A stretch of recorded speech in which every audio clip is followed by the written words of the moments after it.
Հարգելի հետևորդներ, մենք այս պահին գտնվում ենք Հայաստանի Հանրապետության ազգային ժողովի դիմաց, որտեղ ինչպես տեսնում եք մի քանի քաղաքացիներ բողոքի ակցիա են իրականացնում։ Նրանք բողոքի ակցիայի մասնակիցները Երևանի 33-րդ թաղամասի Ֆիրդուս թաղամասի բնակիչներն են, ինչպես արդեն հայտնի է, ինչպես նրանք են արդեն հայտնել, Ֆիրդուսի ողջ տարածքը ճանաչվել է գերակաշռ և մեկ ամիս առաջ գերակաշռ էր ճանաչվել նաև Նորագյուղ թաղամասը։ Ֆիրդուսի բնակիչների խոսքով իրենց պատկանող հողատարածքները, բնակարանները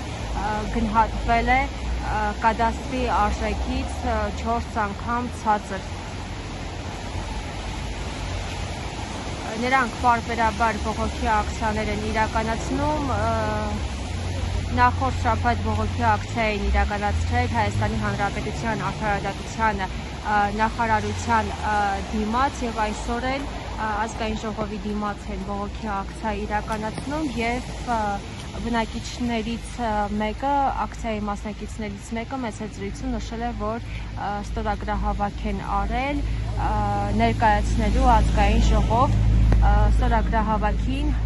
մասնակցել են ավելի քան, ինչպես իրենք են նշել, 70-ից 80